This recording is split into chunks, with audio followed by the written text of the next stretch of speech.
నమస్తే. సామాన్యుడి చేతిలో సామాజిక అస్త్రం నెంబర్ 1 న్యూస్కి స్వాగతం. నేను రవీంద్ర. ఆంధ్రప్రదేశ్ రాష్ట్ర రాజకీయాల్లో ఒక కీలకమైనటువంటి పరిణామం. వైఎస్ఆర్సీపీలో ముఖ్యమైనటువంటి నాయకుడు మాజీ మంత్రి జోగి రమేష్ అరెస్ట్ అనేది ఇప్పుడు అత్యంత ప్రాధాన్యత కలిగినటువంటి అంశంగా మారింది. ఏదైతే రాయలసీమలో తంబళ్లపల్లి నియోజకవర్గ పరిధిలో ములకల చెరువు ఆ గ్రామంలో గుట్టు చప్పుడు కాకుండా సాగినటువంటి కల్తీ మద్యం తయారీ కేసులో అద్దేపల్లి జనార్దన్ రావు, ఈయన A1 విజయవాడ ఇబ్రహీంపట్నం వాసి, ఆయన ఈ మొత్తానికి వ్యవహారంలో A1. అయితే ఇప్పుడు ఆ A1 ఇచ్చినటువంటి స్టేట్మెంట్ కానీ చాలా కీలకమైనటువంటి సమాచారాన్ని బట్టి, పోలీసులకు దొరికినటువంటి సాక్ష్యాలను బట్టి, నాటకీయమైనటువంటి పరిణామాల నేపథ్యంలో జోగి రమేష్ని అరెస్ట్ చేశారు. అతని సోదరుడు రాము ఇంకా కొంతమందిని అరెస్ట్ చేయడానికి కూడా సిద్ధపడుతున్నారు సిట్ అలాగే ఎక్సైజ్ అధికారులు. ఇక్కడ చాలా ముఖ్యమైనటువంటి పరిణామం ఏంటంటే, తాజాగా జోగి రమేష్ చేసినటువంటి వ్యాఖ్యలు, ఈ కేసుతో నాకు ఎలాంటి సంబంధం లేదు, ఈ కేసును సిబిఐతో విచారణ చేయించాలి, ఈ కేసులో నాకు ఎటువంటి అరెస్ట్ కానీ ఏ రకమైనటువంటి ఇబ్బందికరమైనటువంటి పరిస్థితులు కలగజేస్తే వారి సంగతి చూస్తా అన్నట్లుగా ఆయన మాట్లాడారు. మాట్లాడినటువంటి కొద్ది గంటల్లోనే పోలీసు జీవెక్కించారు, అరెస్ట్ చేశారు. అంటే తప్పు చేసి నాకు ఏ పాపం తెలియదు, నేనేం చేయలేదు అని చెప్పి నోటుకొచ్చినట్టు మాట్లాడటం. ఇటీవల జరిగినటువంటి పరిణామాలు 2019 నుంచి 2024 వరకు ఆంధ్రప్రదేశ్లో జగన్ సర్కార్ అధికారంలో ఉంది. ఆ సమయంలో అధికారాన్ని అడ్డు పెట్టుకొని ఎవరి ఇష్టం వచ్చినట్లు వారు వ్యవహరించారు, ఇష్టారాజ్యంగా వ్యవహరించారు. మనల్ని ఎవరో చూడటం లేదు, మనకి అడ్డొచ్చేవాడు ఎవడో, మందే రాజ్యం, నేనే రాజు నేనే మంత్రి, ప్రశ్నించిన వాడిని గొడ్డును కుట్టినట్టు కొట్టడం, కేసులు పెట్టడం, జైలుకు పంపడం, అక్రమ నిర్బంధాలు, ఇవన్నీ కూడా వైఎస్ఆర్సీపీ హయాంలో జరిగినటువంటి సందర్భాలు మనకు చాలా వరకు తెలుసు. అయితే ఎప్పుడైతే అధికారాన్ని కోల్పోయిందో, ఆ కోల్పోయినటువంటి సందర్భంలో జరుగుతున్నటువంటి పరిణామాలు గనక ఒకసారి మనం స్టడీ చేస్తే ఆ పార్టీకి చాలా చాలా కష్టంగా క్లిష్టంగా మారింది. ఒక్క ఆరోపణ కాదు, విమర్శలు కాదు, ఎన్నో అవినీతి ఆరోపణలు, ఎన్నో స్కీముల పేరుతో స్కాములు చేయటం. తెలంగాణలో గులాబీ పార్టీ ఏ రకమైనటువంటి అక్రమాలకు పాల్పడిందో ఆంధ్రప్రదేశ్లో కూడా అదే పరిస్థితి అన్నట్లుగానే రెండు రాష్ట్రాల్లోని రాజకీయ వర్గాల్లో ఒక చర్చ జరుగుతుంది.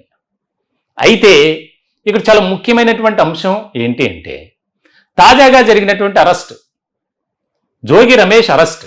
ఇప్పటి వరకు కూడా ఆ కేసులో A1గా ఉన్నటువంటి అద్దేపల్లి జనార్దన్ రావుతో పాటు మరికొంతమందిని అరెస్ట్ చేశారు.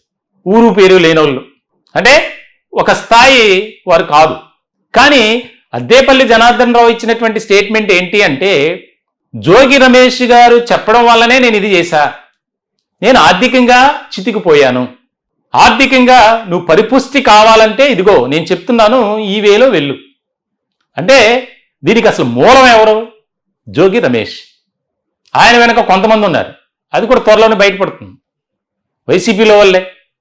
అంటే మనల్ని ఎవరు ఏం చేయలేరు అన్న విధంగానే వారి వ్యవహార శైలి ధోరణి ఉంది.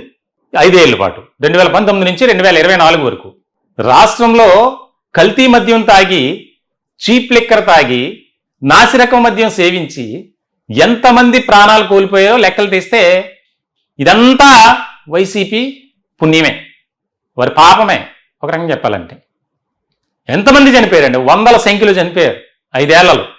ఏదో పాపం సాయంత్రానికి ఒక క్వార్టరో లేకపోతే ఒక 90 వేసుకుని మనం హ్యాపీగా ఉండాలి, సంతోషంగా మళ్ళీ పొద్దున ఉదయం పనికి వెళ్ళాలి అనుకునే వారికి ఇదిగో ఈ కల్తీ మద్యమే వారి ప్రాణాలను తీసింది. రాష్ట్ర వ్యాప్తంగా కల్తీ మద్యం రవాణా, ఆ బాటిల్ కానీ సీల్ కానీ అన్నీ కూడా పర్ఫెక్ట్ కంపెనీకి సంబంధించినటువంటి మద్యం లాగా ఉంది, కానీ లోపల మాత్రం నాసిరకం కల్తీ. ఎంత దారుణమైనటువంటి పరిస్థితికి వైఎస్ఆర్సీపీ ఒడిగట్టింది అంటే ఇవే ప్రత్యక్ష ఉదాహరణలు చాలా ఉన్నాయి. కూటమి అధికారంలోకి రాగానే రేషన్ బియ్యం పేదోడికి చెందాల్సినటువంటి వెళ్లాల్సినటువంటి ఆ బియ్యాన్ని కూడా స్వాహా చేసినటువంటి గనులు ఎవరైనా ఉన్నారు అంటే ఈ మహానుభావులే ఫ్యాన్ పార్టీకి సంబంధించి. మొత్తానికైతే జోగి రమేష్ అరెస్ట్ ఒక తీవ్రమైనటువంటి సంచలనంగా మారింది.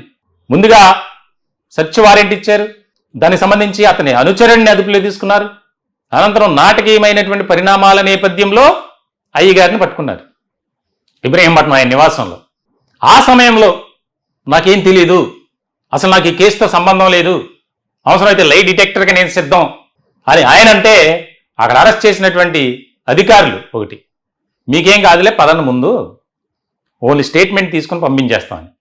ఆయనకు తెలుసు అరెస్ట్ చేస్తున్నారని, వీరికి తెలుసు ఇవి బయటికి రాడు మళ్ళీ ఇప్పుడప్పుడే అని. అంత నాటకీయమైనటువంటి పరిణామాల నేపథ్యంలో అరెస్ట్ జరిగింది. అంటే ఒక వ్యక్తి తప్పు చేస్తే ఆ వ్యక్తిని మాత్రమే మనం తప్పు చేసినట్టు చూస్తున్నాం, కానీ దానికి మూలం ఎవరు, చేయించింది ఎవరు? వైసీపీలో ఉన్నటువంటి పెద్దలే ఈ కల్తీ మద్యానికి శ్రీకారం చుట్టారు. ఆల్రెడీ 3,500 కోట్ల రూపాయలు మద్యం కుంభకోణం, లిక్కర్ పాలసీని మార్చడం, ఇవన్నీ కూడా జరిగినటువంటి సందర్భాలు తెలుసు. ఇంకా జైల్లో ఉన్నారు మహానుభావులు కొంతమంది బెయిల్పై వచ్చారు.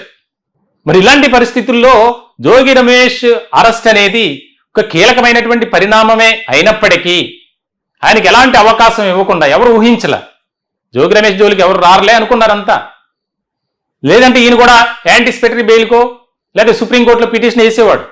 అయినా సరే దర్జాగా నేనేం తప్పు చేయలేదు అన్నట్టుగానే ఈయన వ్యవహారం కానీ, తిరగటం కానీ, మాట్లాడటం కానీ, కామెంట్స్ చేయడం కానీ జరిగిపోయాయి ఈ మధ్య కాలంలో.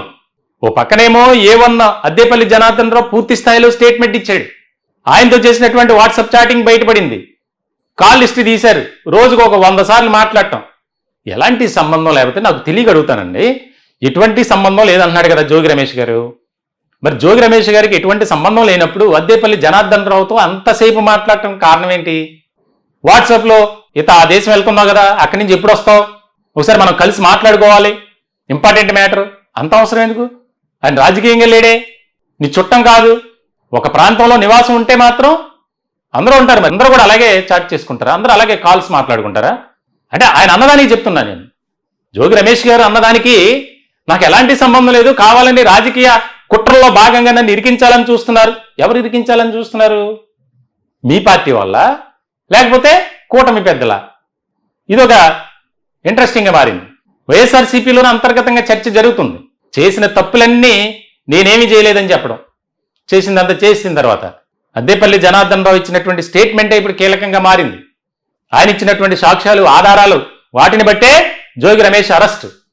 ఇంకా మరికొద్ది రోజుల్లోనే ఈ కల్తీ మద్యానికి సంబంధించి, తయారీకి సంబంధించి ఇటు తెలుగుదేశం పార్టీ అలాగే వైఎస్ఆర్సీపీలో కొంతమంది అరెస్ట్ కాబోతున్నారు.